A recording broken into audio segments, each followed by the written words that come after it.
what you're looking at is a full 6-inch rough country suspension lift kit, and I'll leave a link in the description if you guys are interested in picking up something like this. So let's get to it, guys. Stay tuned.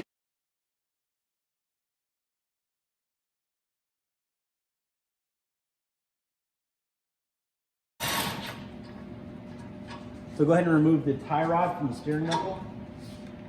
That came off really easy, but take a hammer and go ahead and just hit on top of there and it'll come right out. Go ahead and remove this dust shield. We're gonna go ahead and remove this nut from the wheel bearing, which is a 33 mil.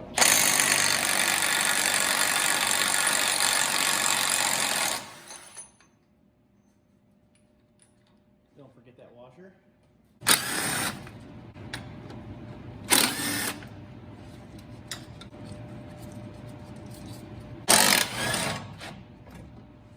All right, so 22 millimeter on the back, which is gonna hold the entire brake caliper assembly.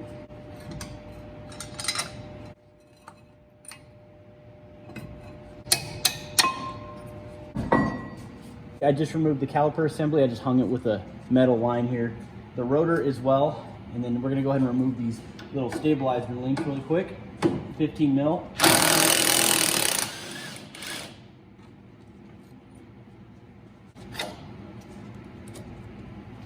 And then after that, we're gonna go ahead and remove our CV shaft.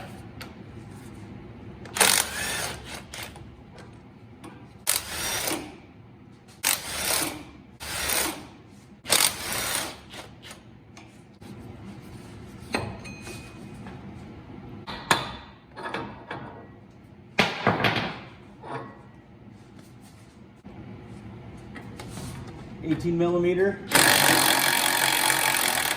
We're gonna go ahead and remove that nut off of the upper ball joint. I'm gonna go ahead and put it back on there for now. That way when we pop this up, it doesn't explode in my face. The lower ball joint is a 24 mil. If you turn the steering knuckle on the back side of it, you're gonna have 4 15 millimeter bolts that hold on the wheel bearing. We're gonna go ahead and remove those 4 right now, and then we'll go ahead and remove our wheel bearing. So this part can get a little sketch. What I'm doing is I'm wedging a pry in there and I'm hitting in. So the larger the diameter going in, the more it's gonna put pressure on this upper control arm. And once that happens, it's just gonna pop up. So watch your face, watch your hands. Be careful on this one.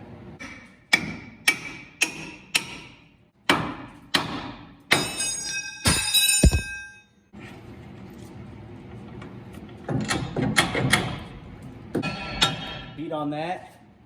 Should release the steering knuckle. That'll complete our removal on the passenger side. I'll go ahead and do the driver's side off camera. But as you guys can see, it's basically everything with the exception of the upper control arms. Also, I'll be showing you guys how I remove the tension off of this torsion bar, because we are actually removing both torsion bars, which are connected to this cross member right here. And it's set in with these keys as well as a bolt on each side. So let me show you how I'm gonna attack that.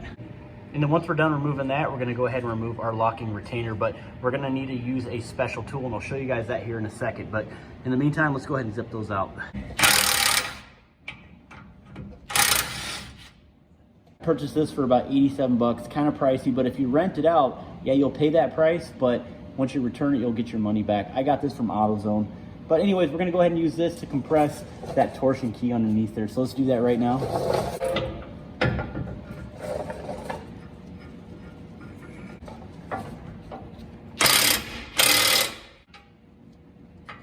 So once you release the tension, this right here will come right out.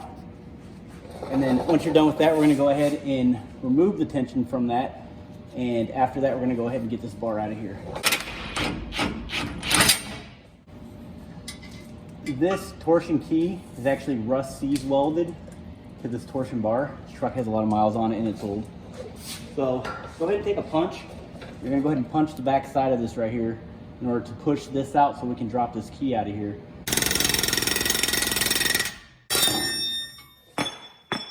Just like that, guys. Maybe not like it falling on the ground. Be careful with that, of course, but that's how you remove that. Once that's removed, as you can tell, this thing just slides around freely, so you can go ahead and remove that. We're gonna go ahead and do the other side, and we'll go ahead and get back with you. Next, I'm gonna go ahead and remove our metal skid plate.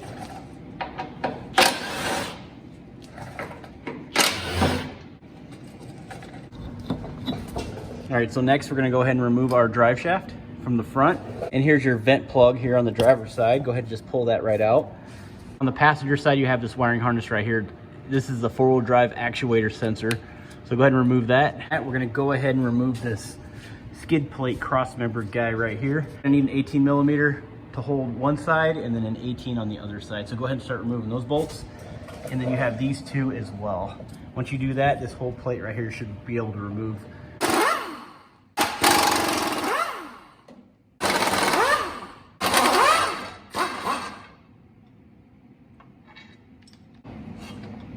So now we're in the process of removing our front differential. So basically any nut and bolt that's connected to the truck, just go ahead and remove it like you have one right here, nut and bolt. Come on over here to the passenger side, you have two right here. You got one there, and you got one on the other side. On the driver's side, you have one right here through this bushing as well.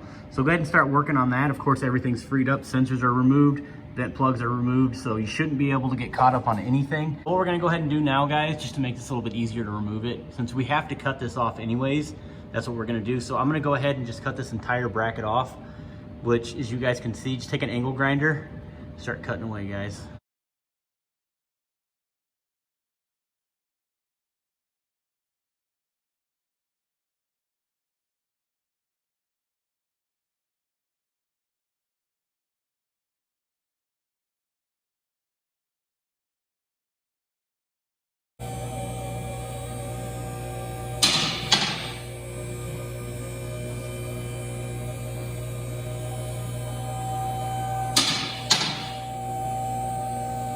Guys, that worked out rather well. Like I said, I just went ahead and cut this bracket off. I have to finish cutting off the rest, but for now I went ahead and just chopped it off. That way I have clearance to drop that. And yeah, I should have used the trans jack, but I just feel like this method's a lot easier. Actually, even a little safer, because you're just dropping it right on a table and picking the truck up with a hoist, which I'm sure most of you guys don't have one of these in your garage, but you know, for my case, it worked out really well. Look something like that. I'm gonna go ahead and just shave that down, put some black spray paint over it, call it a day. So we're done there. Next, I'm gonna go ahead and start shaving these fins down, all these ribs right here, all these cooling fins, and then I'll go ahead and cut this thing right off with a Sawzall.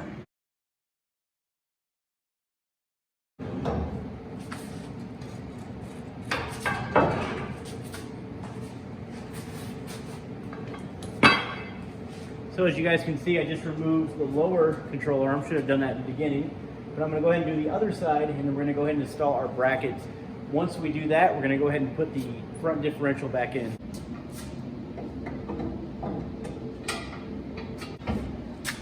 So you're gonna go ahead and take the new hardware that's provided in the kit, which are the 4 long bolts. You're gonna go ahead and use these, one on each end.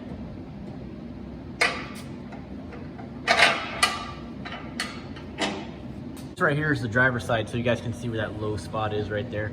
But I'm gonna go ahead and put all my nuts in there and just keep everything loose for now until I get everything installed. So onto this bracket right here, we're gonna go ahead and install that right on the front differential cover. So go ahead and install your bushings, just they're press fit. There's a little sleeve inside there you're gonna have to install on this polyurethane bushing as well. But we're gonna go ahead and put that on right now. And then actually what I'm gonna do is I'm probably gonna go ahead and push it in by hand and then just use my vise and just squeeze it the rest in. This one, and then all these around. That one.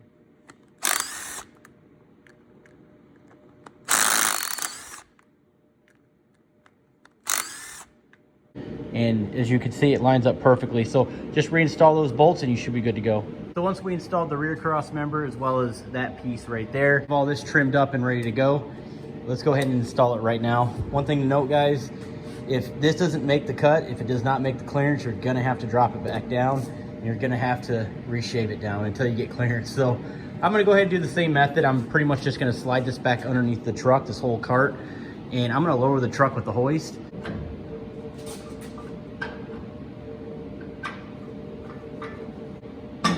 Make sure everything is loose, everything, because if you don't, then you're gonna be caught up where this isn't gonna line up correctly. And so just make sure everything's loose, don't tighten everything right away. This is always considered the hardest part about the job. So we are now on the home stretch.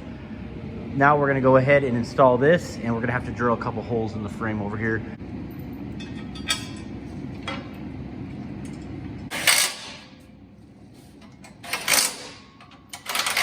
The skid plate on the bottom 4 15mm bolts. Go ahead and secure those. And what I like about this plate right here is it really ties everything together.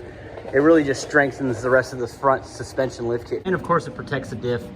So as you can see, I just installed the lower control arms. I'm gonna leave all that stuff loose. And now we're gonna go ahead and install our steering knuckle.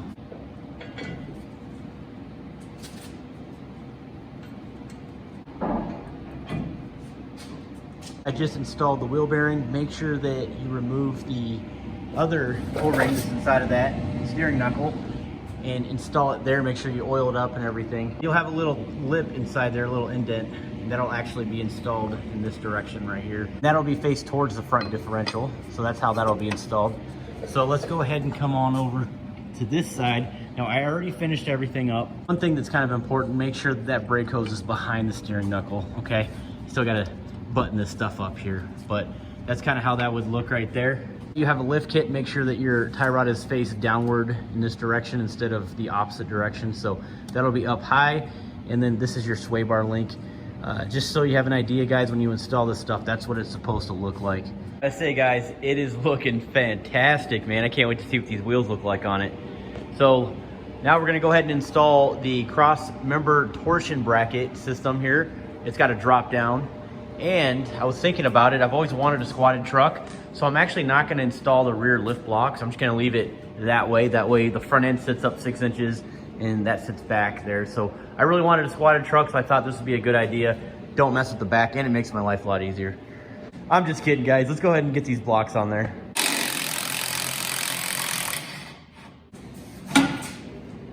I went ahead and removed the shock. We're gonna go ahead and remove all 4 nuts off the 2 U-bolts that hold this leaf spring on there. Once we do that, I'm gonna go ahead and raise the truck up. That way it lowers this down, but it'll be sitting on this jack stand right here. And we'll go ahead and just do one side at a time. It's a little safer that way. So let's go ahead and get this done really quick.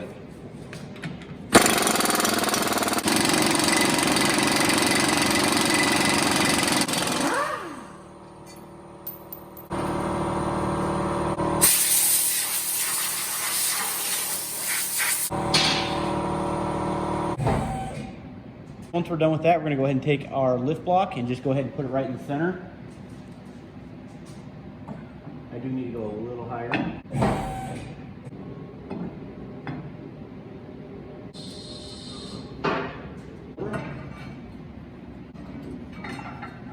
Install your lower mounting bracket to the new U-bolts with the mounting hardware that also comes with the kit. So I'm gonna go ahead and do that right now. I'll tighten everything back up and then we'll go ahead and put the shock on and then we'll just do the other side.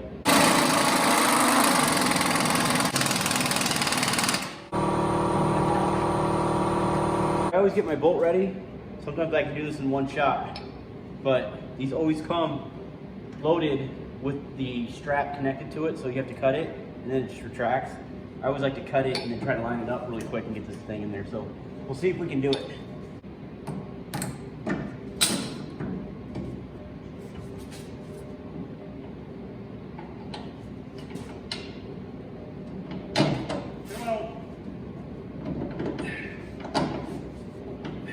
Like that. If you miss, then it sucks because you gotta try to push that spring back up to get that lined up. So not very fun, but lessons learned, I guess. And I'll go ahead and get the rest of the string off. The blocks are always the easiest part of the job, but that's what it looks like on this side. I have to torque this down to, and I like to go about 150, 155 on the backs on all 4 bolts here, just to make sure everything's nice and tight. But the good thing I like about this kit is it does come with the nylocker nuts, so they're gonna be a lot more secure than just the regular ones. But that's it, guys. That's how you do it. I'm gonna go ahead and do the other side right now, and then we'll get back with you. All right, so as you can see, we are all set up back here, looking good. Next, we're gonna go ahead and install our torsion bracket drop down. This is the cross member that we're gonna have to remove right here. Only gonna remove 2 bolts in order to remove this cross member right here. It's a 21mm. It's actually here on the other side.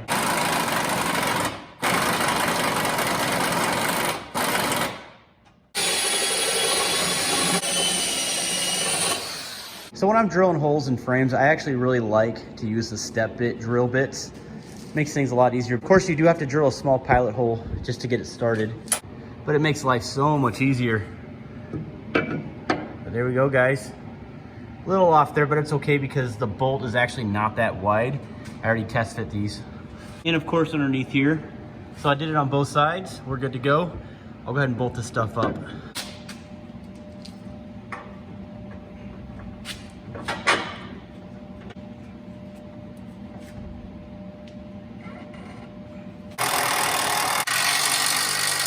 Once you've done that, go ahead and take your torsion bar, which I already have slid through the lower control arm. And I'm basically gonna go ahead and just feed this right through the hole here. Done that, go ahead and take your key, which is this guy right here, and go ahead and just slide it back up in there and line it up with that big hex right there. And it should look something like that. Then what we're gonna do, guys, we're gonna go ahead and just drive this all the way through, all the way up to this point, and then we'll go ahead and set our preload. Take your retaining nut, go ahead and just slide that in there without trying to get your fingers in there, because that wouldn't be good. Starting in my bolt, and then I'll go ahead and relieve the tension right now.